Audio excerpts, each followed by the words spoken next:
Hello, everyone. Good afternoon. Yes, as Rachel said, I'm a socioeconomic statistician, and I'm going to present joint work with Dominic, who is a lecturer in risk management, but has a main interest on social dimensions of risk and an expertise on a scenario planning methodology. So we are going to really be highlighting some of this.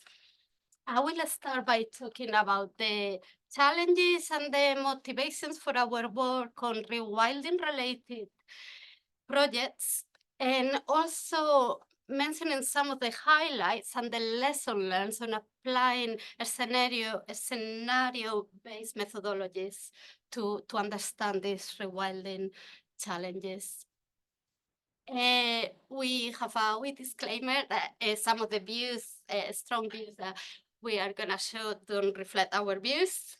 And we also appreciate that some of the mentioned projects are not strictly rewilding in the more strict definitions. They're just perhaps combined versions of reintroduction, restoration, or conservation, but because we are interested on the stakeholder engagement aspect of things, we think they are still relevant and they will hopefully still bring elements to the discussion. So hopefully we can encourage those, we can encourage ways in which we can think of holistic, quantitative and qualitative approaches to a scenario planning that can help understanding stakeholder perceptions within the rewilding arena.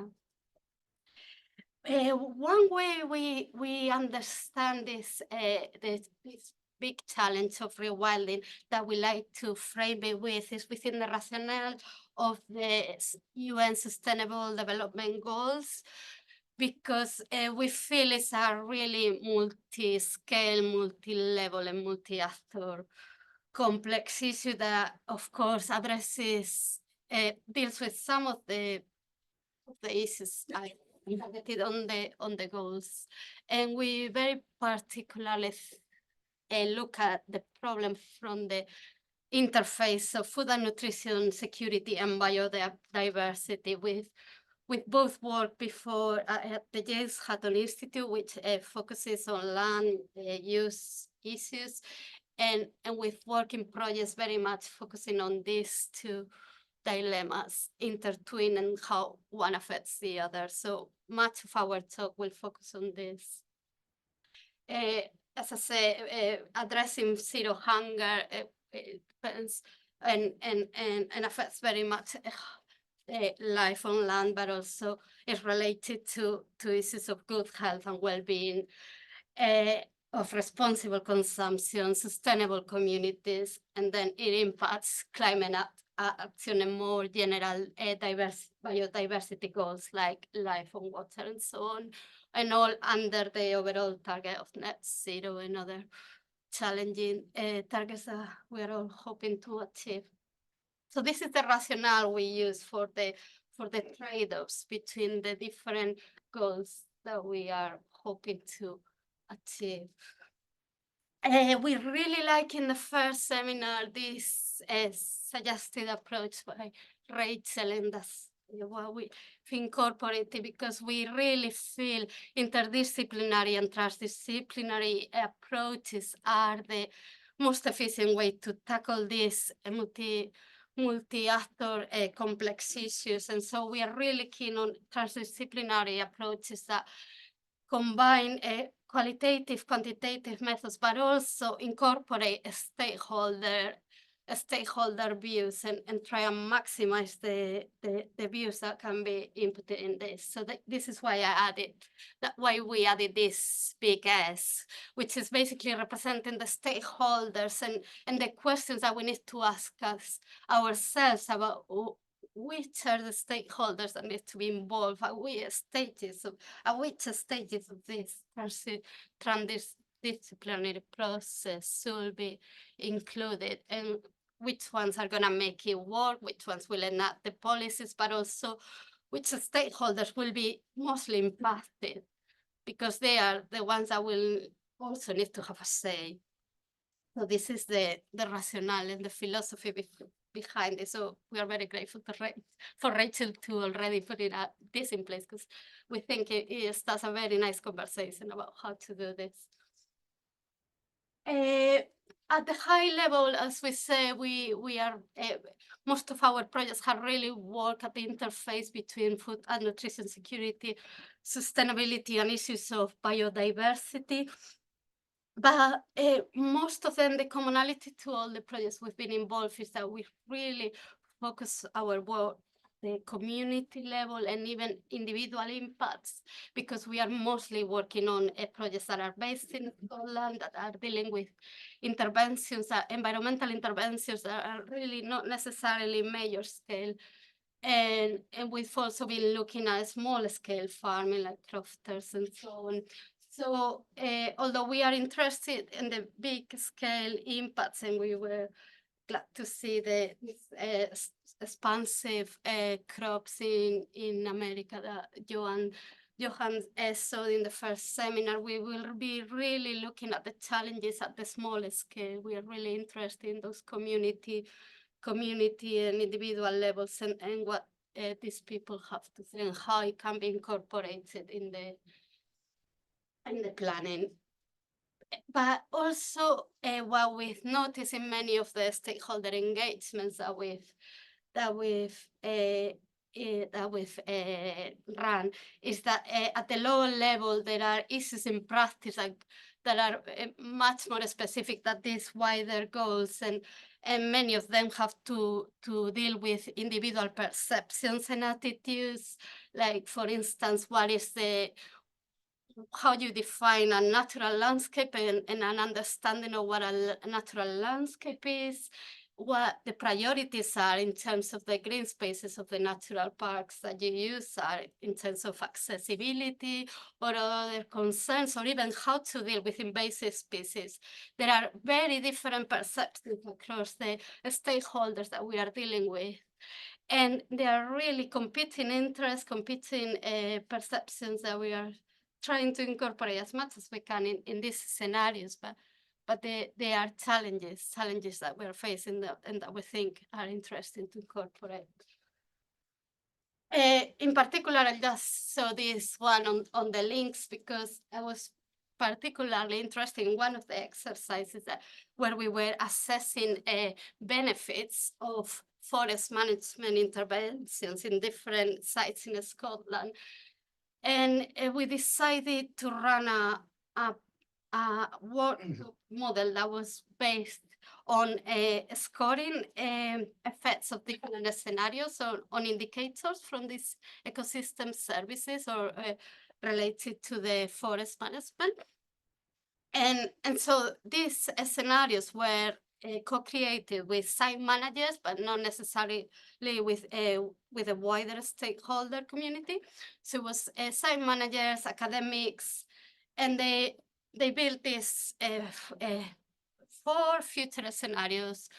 One present scenario that had to use as baseline a past scenario. And one of the future scenarios had to do very much with rewilding and reintroduction species. But the first site that it was created for was for Glencairn, which is at the backside of Glencoe and relatively wild. So it wasn't a very, if you can read it there, it wasn't a very extreme scenario in description, but it had the title of the links and it even had an icon of the links. And the distraction this created from the deliberation was massive because it just really antagonized the opinions and the views, and it just really focused the discussion about that one scenario and didn't allow fair elaboration on all the other and in all the other scenario planning. So it was a real challenge, and after a pilot and a first workshop, we decided that really had to be tamed and bring back to a much more vague description of what the scenario was doing. So even wording or introducing terms that are very specific to rewilding or reintroduction was problematic for some of the stakeholders, which was quite a big lesson for us. On the whole, these exercises of scenario planning, and Dominic will get much more in detail into the methodologies, but what they're hoping to do is envisaging potential outcomes. We don't just want idealized scenarios that are qualitative and vague. We want the scenarios grounded in terms of plausibility, that they are feasible and that they are quantified.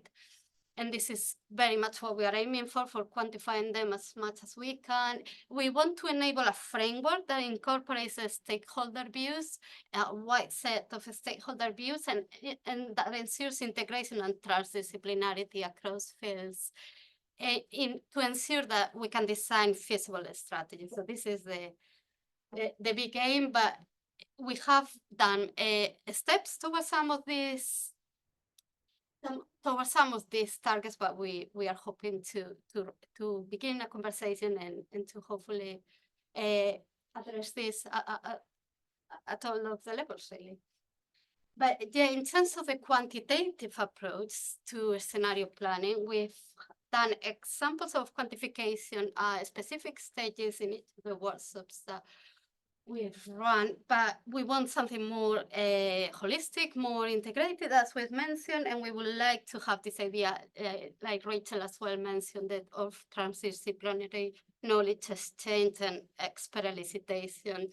But again, the questions that we're facing is which experts at which stage, what can be, what do we want to quantify, and can it be quantified, and also to reflect the uncertainties and the nuance within it as well.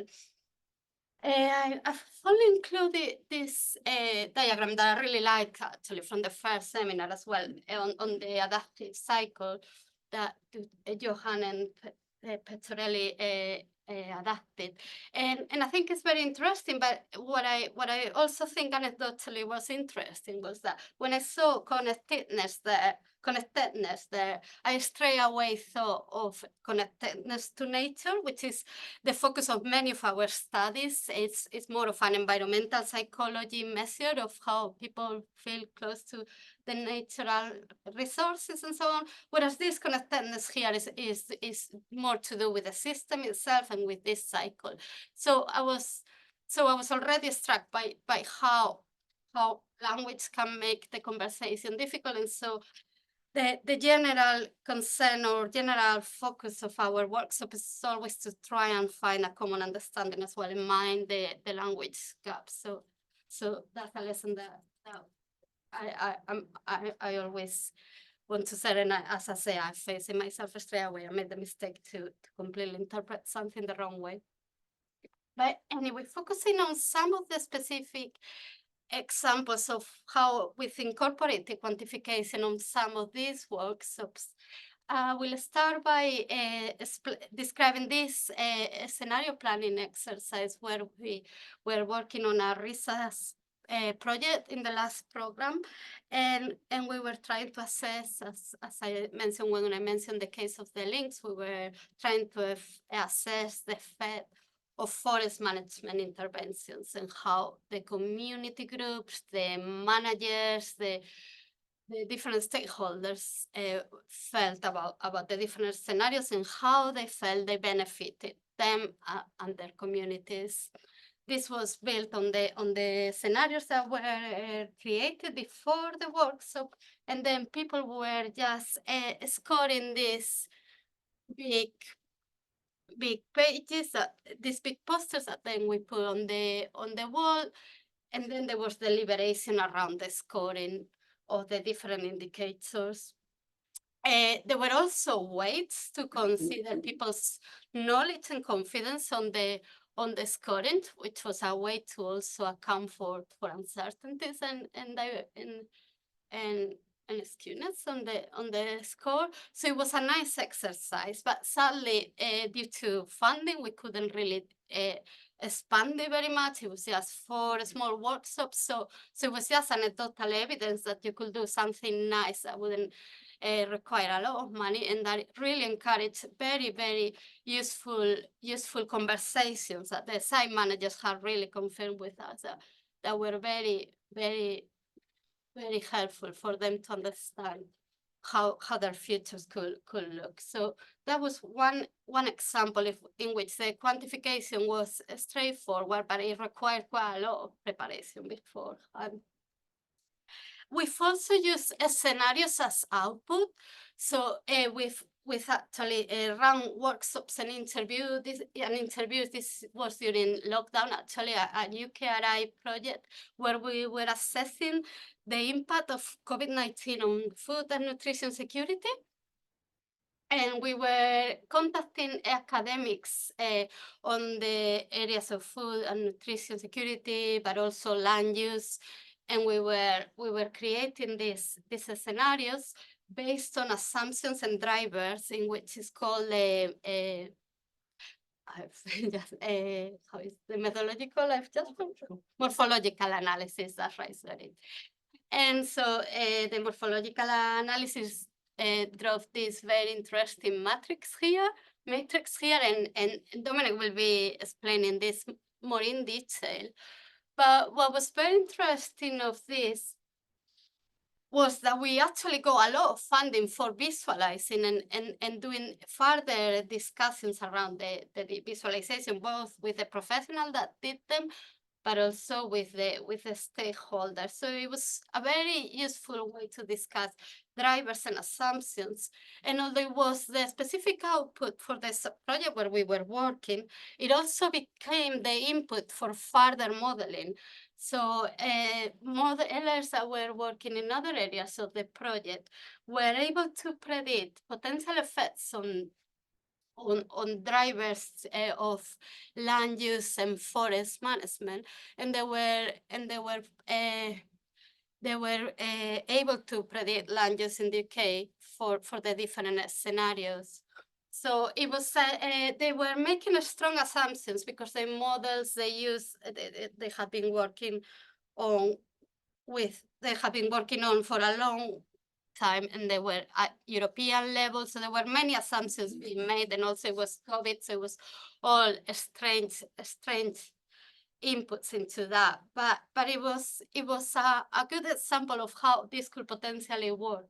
And some of the conclusions reached were that if there was support to increasing yield of land and keeping the same levels of food, feed, and forest and timber imports, then there will be possibilities of land release for planting more trees. And so this is the sort of conclusions that will allow based on some of the scenarios that we co-created with the stakeholders. So these are some of the examples that can lead to some interesting conversations and some interesting quantifications. But this leads more to Dominic's part of the talk, where he's going to be focusing on one of the Rewilding specific projects and discussing the specific scenario planning methodologies behind it. So there you go. Thank you.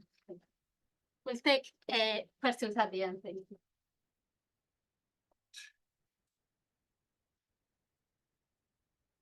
Okay, so welcome to the people online as well.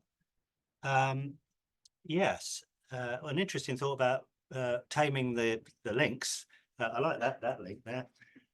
So yeah, as Altea said, firstly, I'm going to kind of contextualize the idea of the trade-off a little bit more. Some people might say, what trade-off? There is no trade-off. So I'll get into that a little bit. Then I'll talk about the paper from Land Use Policy, a little bit what we actually found, how we proceeded in that piece of work, and then I'll turn to a more general discussion about scenario planning. Perhaps it'd be too low level for some people, perhaps it'd be a bit high level for other people, but it's important to outline some of the processes for those that don't know about scenario planning. And the objective, really, the overall objective is to start the conversation, as Altea says, and perhaps to encourage some further collaborations. Okay, so this one a bit. Right, so the kind of the contemporary nature of this discussion about the trade-offs is exemplified here. We've got the doyenne of the rewilding movement for many, Isabella Tree, speaking just a week or two ago in The Guardian, I think, saying that, this food production is some sort of pushback against the rewilding idea, some sort of obstacle against nature.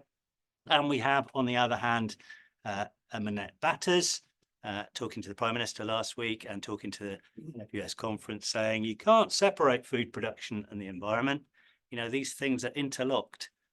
I don't know, 40% of the global land use is agricultural use, and this is the area that's in the rewilding narrative and debate.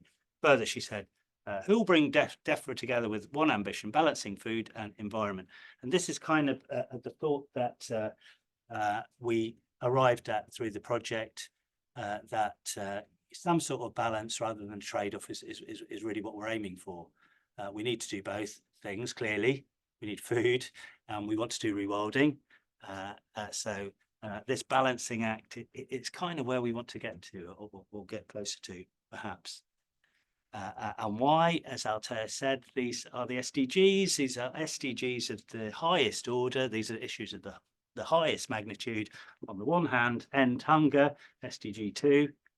We would all sign up to that willingly. And on the second, SDG 15, promote sustainable use of terrestrial ecosystems sustainably, etc., etc. You'd be familiar with the particular SDG. And what I'd like to say right at the beginning is we don't want to be divisive. We're not trying to create two camps here, the SDG 2 camp and the SDG 15. It's this balance that we're kind of aiming to get towards within the work. Okay, so a little bit more in terms of the context here. The question for some people has been expressed thus: how can we feed the 8.6 billion people? This is the projected 2030 global population, and simultaneously reduce pressures on the environment, including biodiversity loss. That was included in this. Around this question, this FNS debate is very prominent. This FAO concept of food and nutrition security, which goes beyond availability. We're going beyond that. We're thinking about other aspects of the food system through this concept. A statistic, this one, that 600 million people will be chronically undernourished by 2030. 119 million more due to the Ukraine war plus the pandemic. I think it was 24 million more is the estimate due to Ukraine, and the combined greater number of people that will be at risk through food and nutrition security, chronically undernourished. This is FAO, an FAO estimate of some sort. It is this 600 million people. So on the one hand, clearly we need to use the food that we already have better. We need better utilisation. That almost goes without saying. But importantly, the estimates generally point to a substantial increase in production, not just utilisation. So we're not just talking about waste. Let's waste less. Let's switch diets.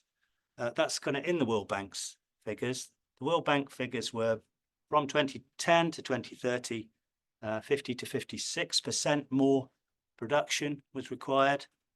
That was their estimate. And the FAO bigger, 60 to 70% was their estimate.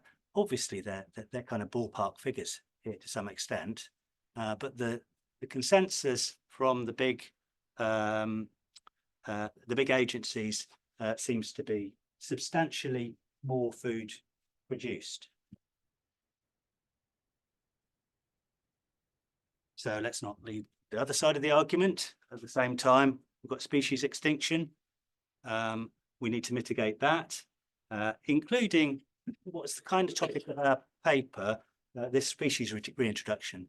An interesting facet of the whole rewilding debate is this species reintroduction, lynx and beavers and the ones that we will introduce in the paper shortly. So we need to protect and promote biodiversity, including iconic species.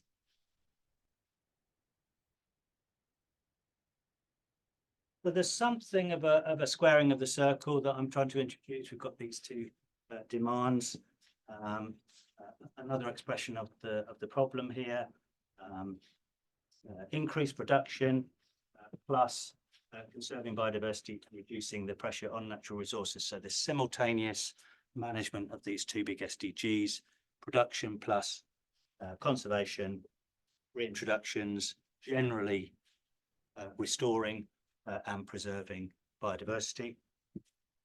And what we found through the empirical study, I'll turn to next, was that there was some inherent tension here, that while policy relating to food and nutrition security explicitly talks about increasing production pretty much everywhere, that's increased production by these huge amounts, leading towards the 10 billion population by the end of the century.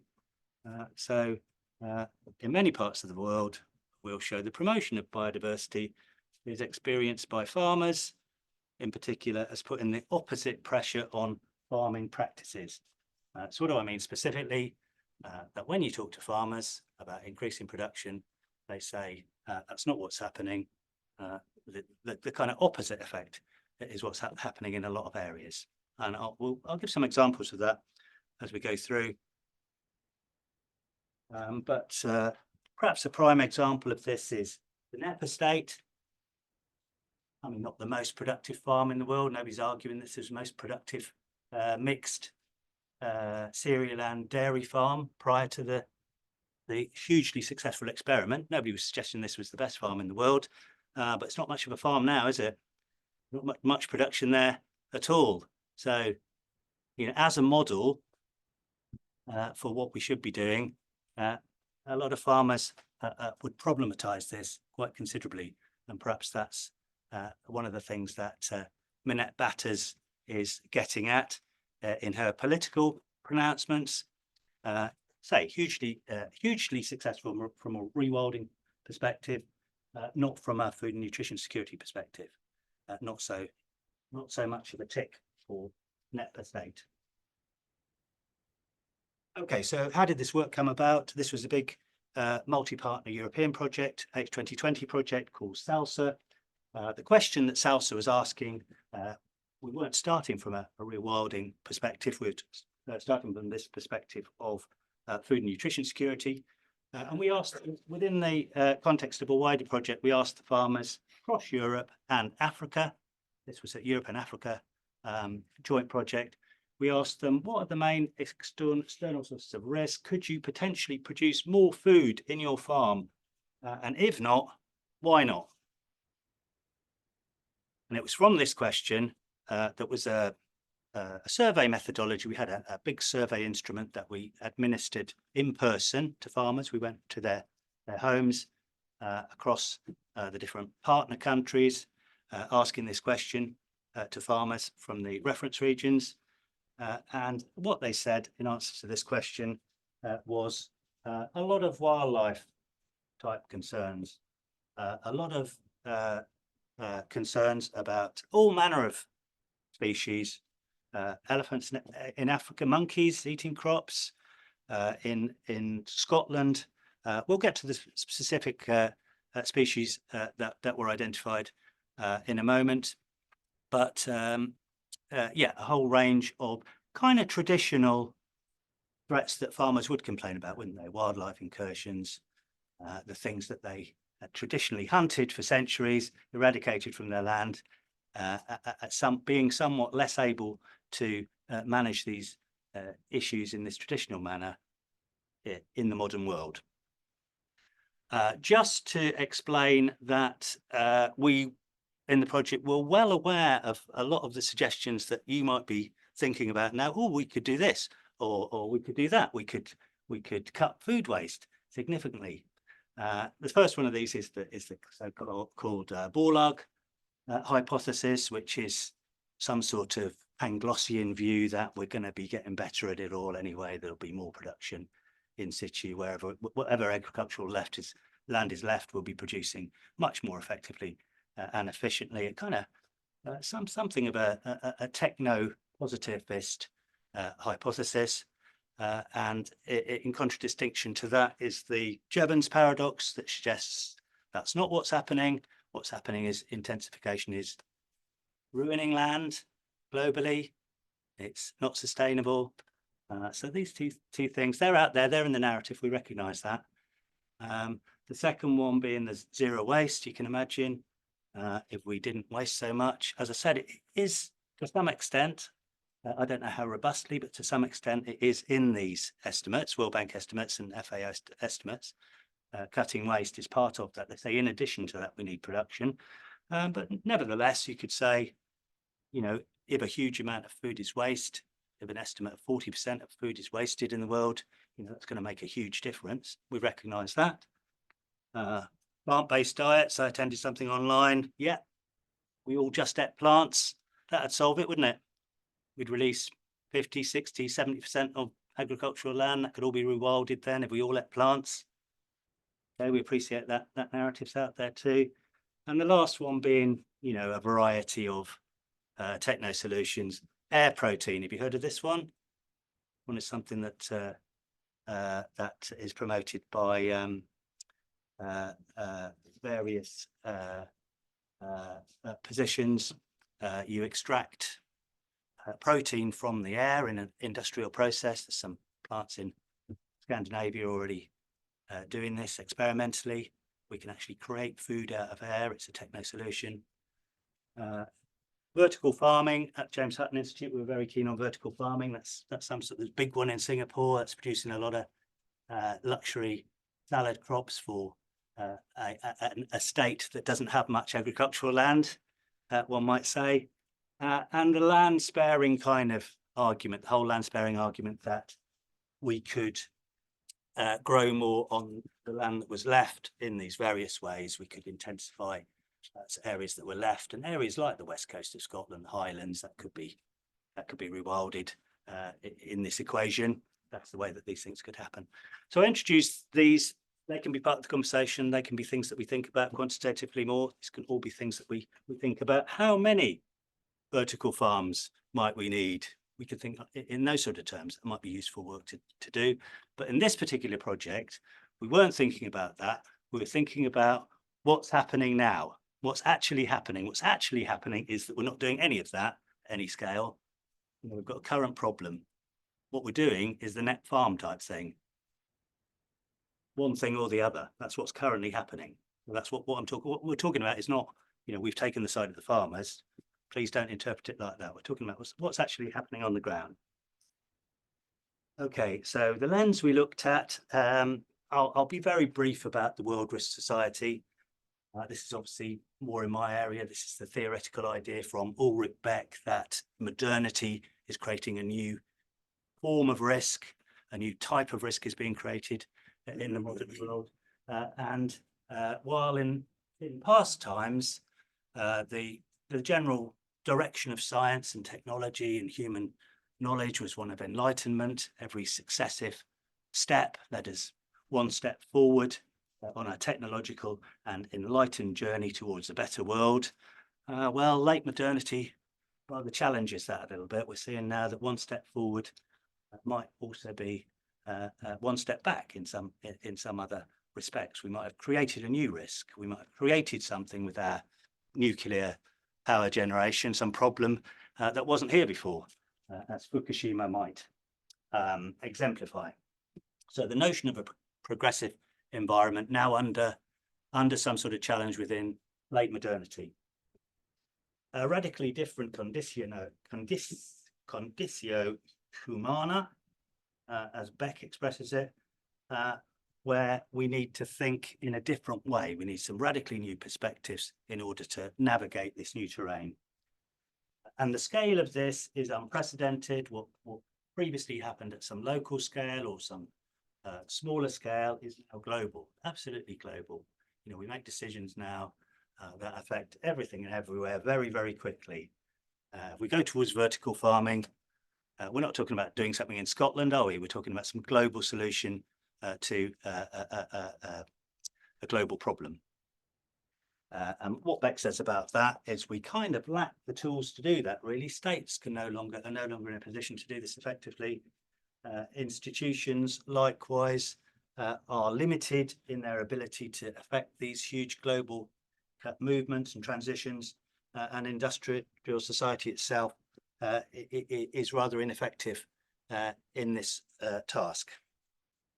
I'll be as brief as I can about this, but there are particular dimensions of the risk society that we used as a lens to examine these farmer experiences. You know, is this what's happening in these reference regions when we talk to farmers? The first one is this manufactured risk. I've described that briefly. We're creating a risk that wasn't there before through our industrial processes, whether that's plastics in the ocean or some sort of nuclear risk or some sort of genetic modification. We don't know where it's going. We've created a new risk. Delocalization, things that were handled in the local sphere at a level whereby communities were in control, communities supported one another. There would be, in our context, perhaps communal management of predators. You know, everybody in the territory would be part of the same project of management. Everybody knew what they were doing and would work collaboratively. We've got delocalized as a modern society. Our relationships are spread far and wide. We're relating in a different way to our locality. A detraditionalization, similarly, what we used to do, long established practices, farming or otherwise, that's become unglued, unstuck in a way, and we're all trying to have some USP on our farm, some particular niche that we're fulfilling. We don't share a communality of practice or a community of practice in the way that we used to do. Globalization perhaps needs less introduction. We're involved in these global supply chains. Things are not run on the basis that they were before, and there are problems therein. And individualization, finally, we're often more on our own than we used to be when we're in these shared practices, in these communities whereby, you know, I'm a beef farmer in Angus, so is my neighbour, so is his neighbour. We share this kind of interest. We share some influence over how that's organised. Less and less and less so. People are individually running a practice, got an individual relationship to a contractor, if that's a milk contract with Morrison's, or whether that's a beef contract with Marks and Spencer's. It's not what your neighbour's got. Your neighbour has diversified in some other way. We become individualised and exposed to risk in a new way. That's the basic thesis. That might not be the most interesting part of the presentation, but that's kind of the theoretical lens through which we looked at our reference regions. I've just shown the European ones here, but there were 7 African regions as well. We asked them a whole variety of questions about their food systems. We took a food systems approach, and these 4 reference regions came together around the paper. Many more of the reference regions identified wildlife threats, but these particularly interesting ones led to this paper. So there was in Norway, Hedmark in Norway, wolf reintroductions that were critiqued from the small farmer perspective.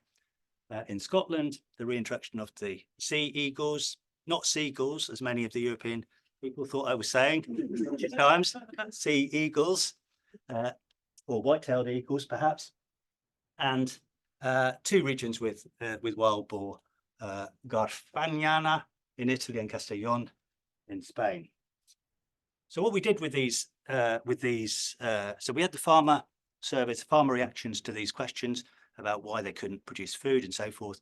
And what we did with those was we did further study in these 4 regions, desktop study, what exactly is going on, what's exactly going on with policy, what's exactly going on through this risk society lens to lead these farmers to say, this is a constraint on food production that we can't manage. Okay, what was going on in Hedmark? Well, here the small farmers, I should point out also at this point that all the small farmers who thought it was a constraint weren't necessarily against the reintroductions of the species. Many of them supported the reintroductions while recognising it was a constraint. They just said it was a constraint on production. They didn't say we don't want to do it. Many of them were quite happy to take their environmental payment and support wolf reintroductions, particularly the younger ones. So it wasn't people that were against rewilding. They were just saying it's a constraint on our production. You know, we produce less because there are all these killings, basically with the wolves, sometimes up to the amount of 100% loss of a herd of sheep, 100% loss in cases regularly reported in these regions. A wolf pack descends on a flock of sheep, you know, that's what happens. Why this is new and not old is because it's particularly the result of a socio-technical intervention. They haven't arisen naturally. They've been reintroduced in a planned and structured manner. And it's all supported within frameworks of policy, frameworks of governance, including genetic surveillance, you know, little family trees. They know exactly how many they are. They're monitored. They know where they're going. The result being a decline in outfield grazing. I'll just mention in brief that there was quite an interesting case in Norway where when they were discussing these reintroductions, we're talking about this globalization effect, perhaps. When they were talking about these reintroductions, the Norwegian government was getting support for this reintroduction globally. They were getting letters from Japan from people who say, yes, we're in favour of this, reintroduce these wolves in Norway. This is how far it was out of the control of the local farmers. And in a way, I'm not critical of that. You know, these creatures belong to all of us, don't they? But that's the kind of transition. That's something that wasn't happening before, historically. A globalized influence on policy and farming practice. The decline in outfield grazing as a result of predation, the much more in-by or infield grazing encourage animals being brought into the barns at night, animals being looked after more closely, shepherded more closely at different times of year, and a general decline in the practice of sheep farming. Somebody's saying it's mostly politics, not nature, driving people of the decision-making or old traditions. Kind of resonated with this spec theory for me, at least. Okay, we'll move on to sea eagles. Sea eagles. Okay, so a reintroduction with some affinity to Norway. Norway, we've got the breeding pairs from Norway. It took many years to make this reintroduction successful, and the farmers don't like it. In many cases, they think that there is predation of lambs. This is perhaps the most controversial of the direct production losses. Many people are sceptical of the volume of the predation, if you like. You know, how many lambs are being killed by sea eagles. Nevertheless, it's tacitly recognised that this is a problem in law. The sea eagle scheme in Scotland is in law in the Wildlife Act.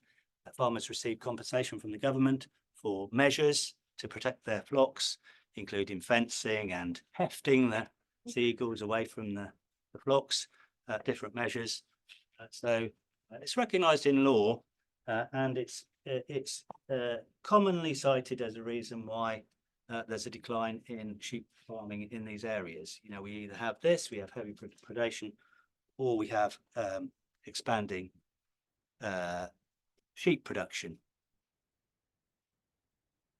And lastly, there are wild boar in these two regions. I'll deal with those two together. There's a little video here. You can see the wild boar running about in the streets of Rome if you click on that, and causing traffic accidents, causing various problems.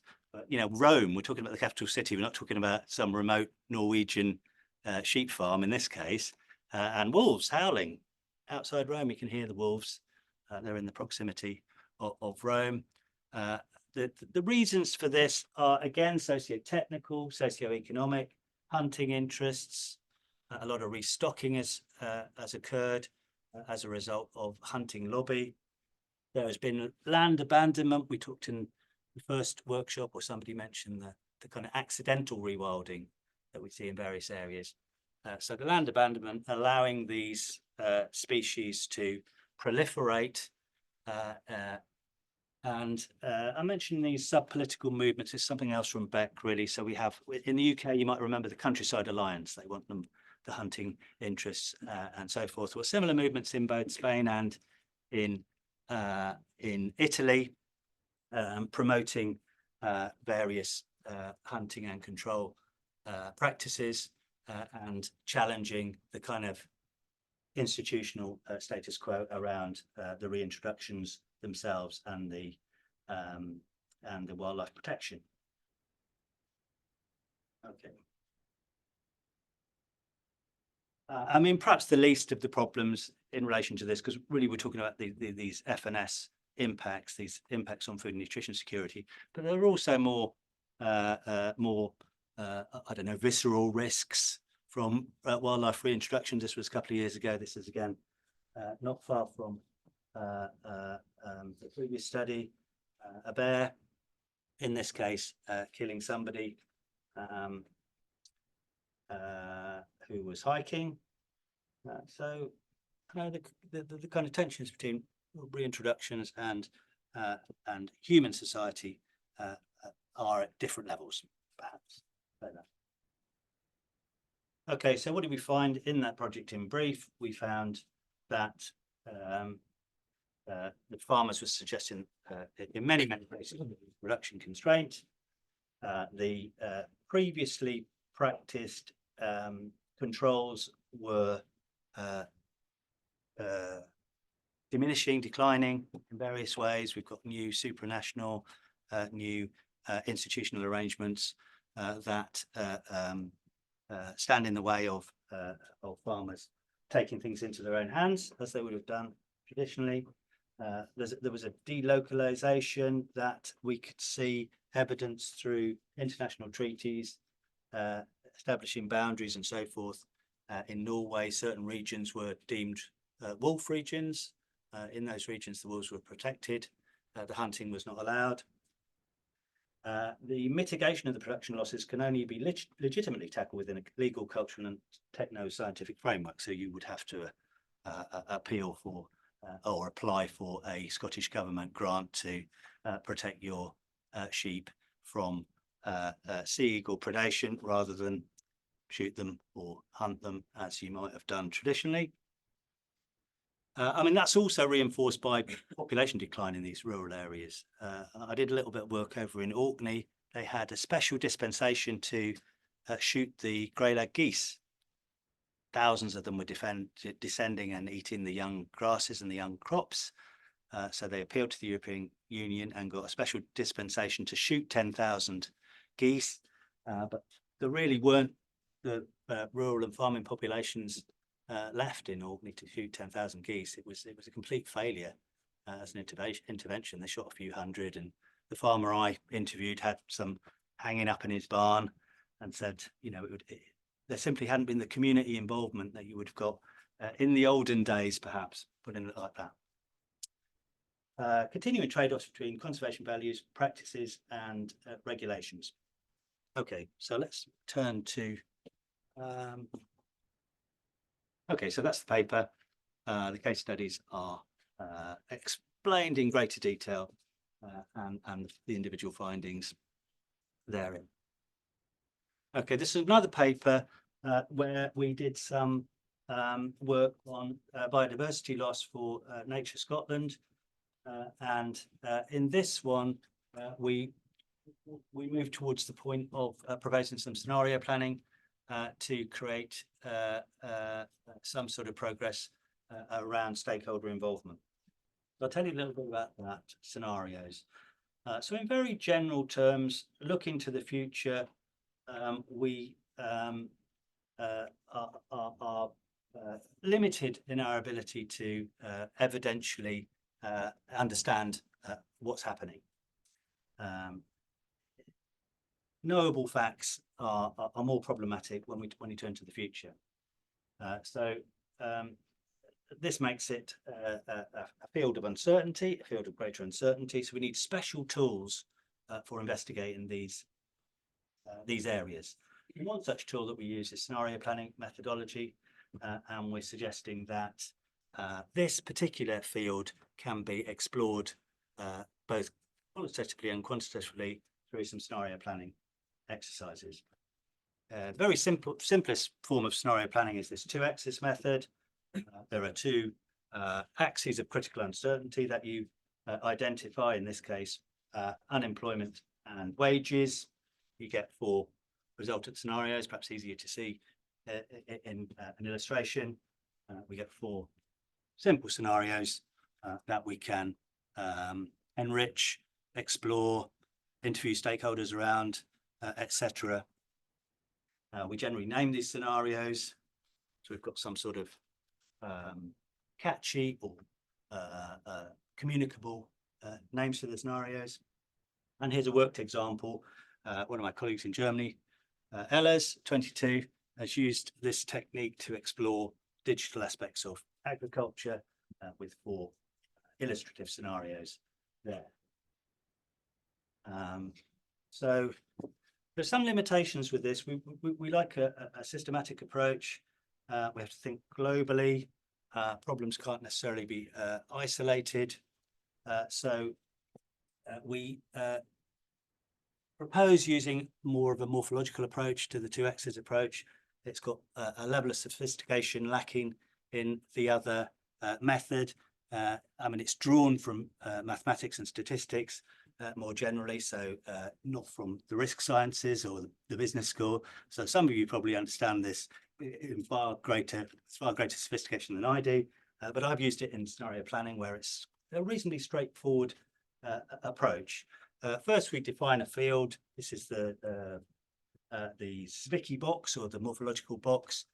We then, maybe it's easier to show this. So the first one, we define a field. We can see in this simple model, we've got an extra column beyond what we could achieve with 2 axes. So we've got 3 levels of uncertainty, but that's not the limit to the method. You could have 100 levels of uncertainty in this 100 dimension of uncertainty. This is just for illustration. FAR, or field anomaly relaxation, we discount those that make no sense. Just because it's a possible combination doesn't mean it has any real world interest. In this case, if we're falling behind in a state of war, would the economy be in growth? Probably not. Let's not bother with that one. So we go through the process and eliminate improbable or implausible combinations, and then we're left here with 5 pathways. There might be more than 6 possible pathways, because in some cases more than one of the assumptions might be valid in a scenario, but we've got at least 5 rather than 4, even with this very simple example. So it allows more dimensions to be explored, and we think that this will be a good way to proceed in this context. Here's another worked example. This is from a different European project I was involved with. We've derived the drivers of uncertainty, the DOC. We've derived those from a participatory exercise, steep social, technological, economic, environmental, and political dimensions. We've derived a number of uncertainties, areas of uncertainty, and then there are various assumptions made about each area of uncertainty. And in combination, they can lead to particular scenario pathways. This is from Mora et al. 2020, and it shows there's 1, 2, 3 pathways there through the morphological field. These are the different assumptions that are in each pathway. So each scenario includes some permutations of the assumptions.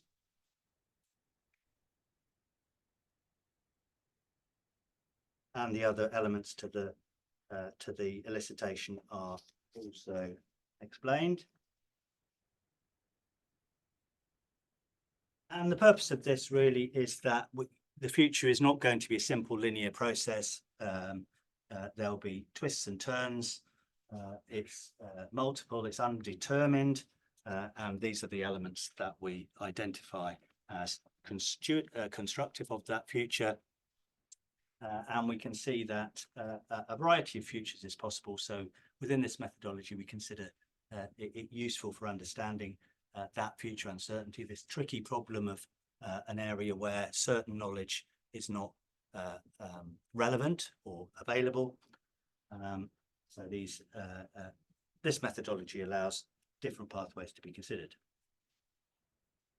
Okay, and that's kind of reiterates that point that past data by itself is not adequate for this approach. Okay. So the volume, the unquantifiable nature, the inaccuracy, and the uncertainty all lends towards this method being an approach, a suitable approach, or a viable approach. Just some background. Michel Godet was developing this method in the 1970s for shale oil, and there are a lot of robust structural analysis aspects to some versions of scenario analysis. And here's an example that he produces.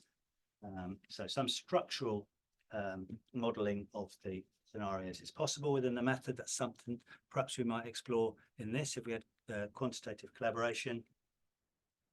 And just some limitations really that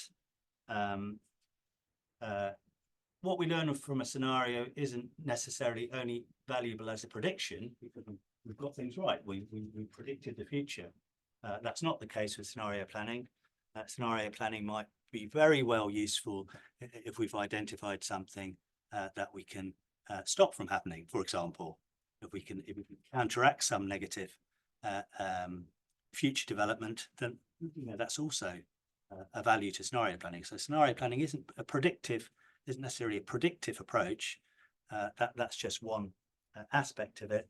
And this kind of Moebius strip type thought is reflecting more on sociology, on Giddens' work, on this kind of double hermeneutic, whereby in the natural sciences, if we look at something, so if we look at a rock, if we look at a planet, it doesn't change through the observation of it.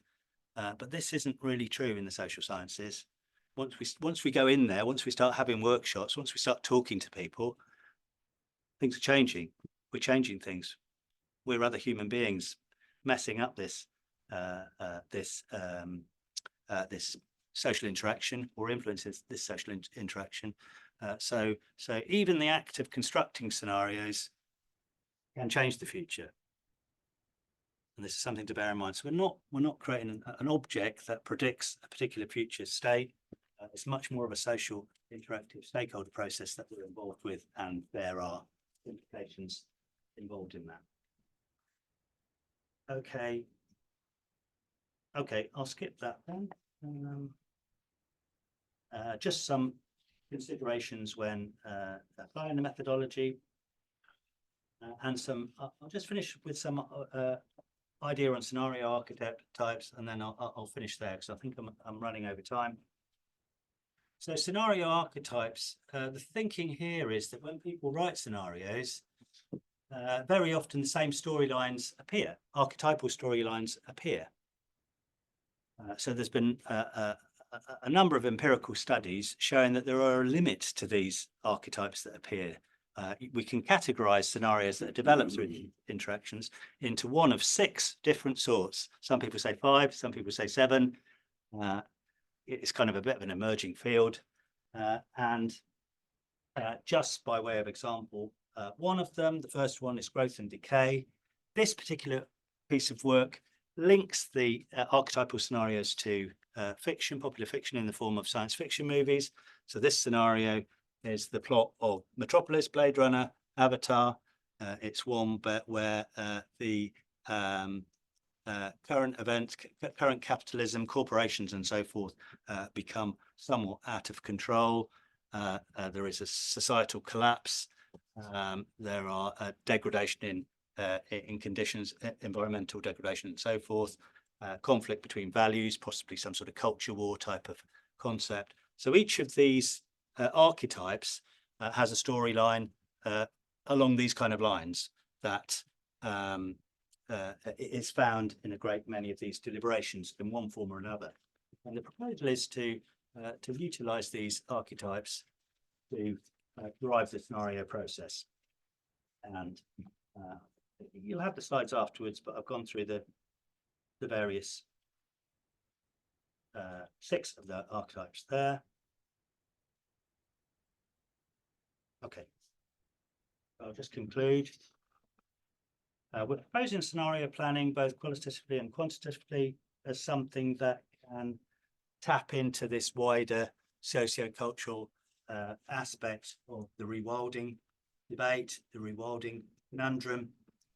We're going to potentially identify direct and indirect drivers and trade-offs, recognizing different stakeholder input, different stakeholder requirements, and another benefit of the scenarios is that they're great communication tools.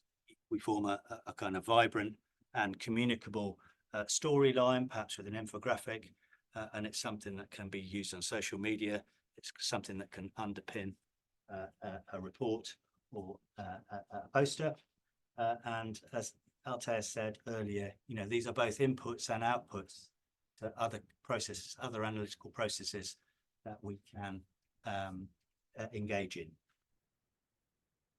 All right, thanks very much for listening. Sorry I went a little bit over time.